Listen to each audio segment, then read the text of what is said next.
Hello again, book lovers, and today I am looking at Walls, A History of Civilization by David Frye, another author I didn't know about.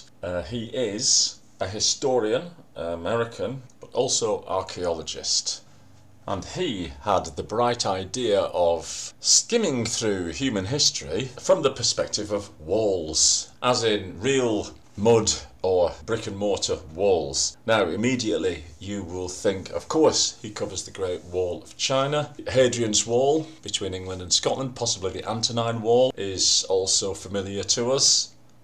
And of course the Berlin Wall, which came down in 1989. All these are covered, as you would expect, but in this almost slim 250-page whip through human history, there are many things that I, at least, didn't know about. Walls in ancient Mesopotamia, the first walled cities, the Egyptian wall, Mycenaean Greece, and as long ago as 500 BC we have walls in South America, the Mirador of Guatemala, for example, plus the story of Rome's old foes, the Huns and the Alans, who were identified with the biblical Gog and Magog, and that's a nice story in itself. The whole mythical Alexander, who was supposed to have walled off parts of his empire to protect the civilized world from the frightening Gog and Magog.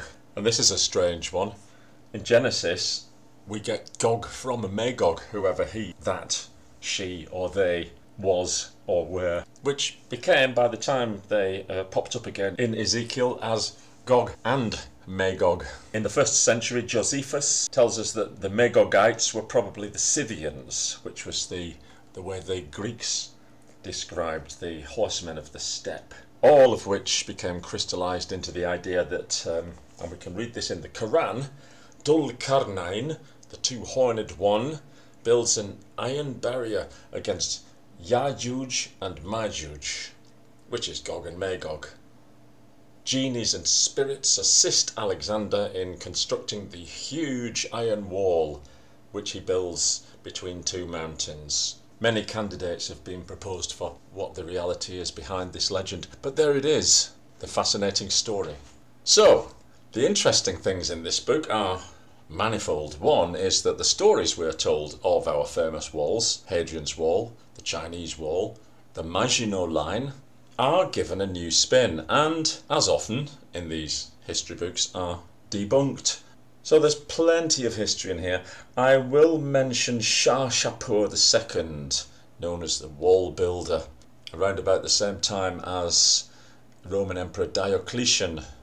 Why do I single him out? Because he is the source of one of these tidbits of history that fascinates me. He was known as, according to Wikipedia, the piercer of shoulders, but it doesn't actually tell you anything more about it. The translation here is given as Lord of the Shoulders, and at least we find out why. This was due to his charming practice of removing the shoulder blades of his prisoners so that he could thread the ropes or chains literally through their body.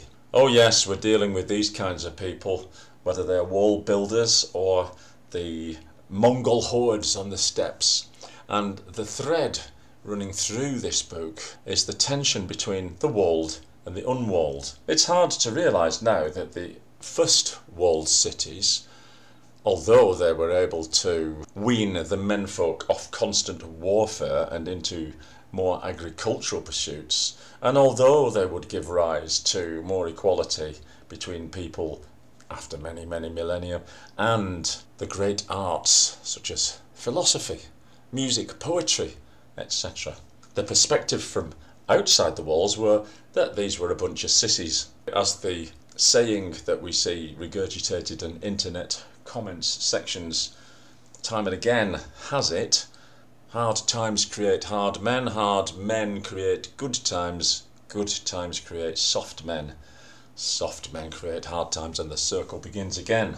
He also makes the interesting point that when the Spanish and the English and Europeans began to colonize America, it was the first time in history that the walled people had taken over the non-walled people.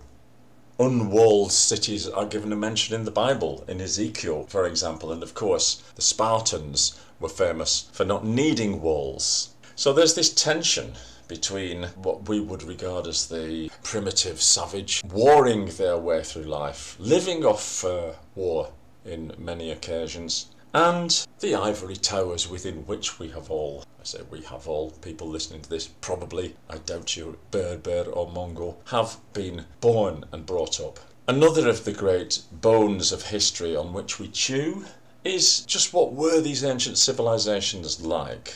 Having painted them as an entirely warlike peoples, and that has to be true, surely, of the Mongols and the Huns and the American tribes of Indians, whether it be North America or South America, although warlike, according to our rather benign perspective from within the walls, were somehow more connected to nature, more spiritual, etc. I'm pleased to see that right at the end, Mr. Frye lets his colours show, and he turns out to be a critic of this perspective. And having read, in an amateur fashion, a lot of history about a lot of places in the world, I would have to say the evidence seems to suggest that life outside the walls was pretty tough and seemed to involve a lot of child sacrifice, horrible tortures and the like. However, in the near future I'll be reading a book by our favourite fluffy anarchist David Graeber, R.I.P., a writer that I really do like, who will be kind of arguing the opposite point, so let's see if he can convince me. For the moment it seems that Mr. Frye is not to be seduced by such myths, as he would say, perpetuated or indeed initiated by Jean-Jacques Rousseau, for example, and continued in large part by a great many intellectuals. As I'm more interested in ancient history, and this book was brought to my attention by the YouTube channel on ancient history, world history documentaries, together with History Time, and one of my favourite smaller content creators, Frye, who has an excellent channel called History with Frye, if you'd like to follow up any of these older stories. I was pleased to see that we took a long time to get into what I would call the modern era. We're on page 213 before the Berlin Wall crops up. However, not only did Mr. Frye fill in some gaps about ancient history with some very interesting stories about the old Persian and Mesopotamian and Syrian civilizations. I mean, of all of them, Nebuchadnezzar will probably ring a bell. There were many more before him. And of course the tension there between should we wall the city or shouldn't we? There was a lot of debate about that. Some people thought that was a terrible idea. This all culminating in 1453 with the siege of Constantinople and the final defeat of its walls by the newfangled cannon, which were offered to the other side, by the way, but rejected. Right at the other end of history, i.e. now-ish, I was surprised to learn that the Obama administration gave $500 million plus $2 billion in loan guarantees to support Jordan's border wall construction. This was on the border with Syria. Not only that, but the Indians, inspired by the Israeli protective walls, slung up its own walls in the Punjab and Jammu, while in Africa the Kenyan government put a 440-mile barrier along its border with Somalia. Morocco has walls, Algeria has walls, Saudi Arabia has an immense wall to stop immigration. Bulgaria has a 100-mile long fence along the Turkish border. And as recently as 2015, Hungary put up its own 109-mile electrified fence on the border with Serbia. Austria with Slovenia. Slovenia on its 400-mile border with Croatia, and Macedonia putting up a second wall as a barrier to Greece. Turkey's success with the Syrian wall prompted it to propose walls on the borders with Iran and Iraq. And there are, in fact, many more. This is part of the myth of the Berlin Wall, the tearing down of the wall. That's the end of them now. Well, not at all. But as I say, this is modern history. This is going on now.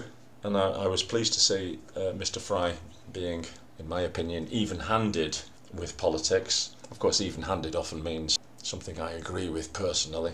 But I think he did a good job in resisting the idea of the noble savage and the peaceful extramurals to spin us a marvellous tale, full of detail, full of interesting little corners of history, and, as you might expect, the history of a lot of walls, most of which we've never heard of. a lot of which have crumbled into the sands on the Silk Route and in the ancient fertile plains, leading us up to our modern day where we like to think we've got rid of them, but oh wait a minute, what about all those examples I've just given, and gated communities which are cropping up everywhere? Are we better off within the walls? Well, I certainly wouldn't like to go through warrior initiation ceremonies at the age of 6, or left out in the dark to find my way home, or subjected to horrible, almost tortures to prepare me for manhood.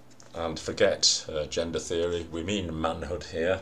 As in a throwaway line on page 70, we learn that neither the Turks nor the Mongols even possessed a word for soldier. The word for man sufficed. And whatever we think of these ancient civilizations and these modern ones, history just tells us what is. You can have your opinions on them, and we can try to learn from them. But this is a nice book, easy to read, well annotated, whose thread is the connection between what we build and how it affects us.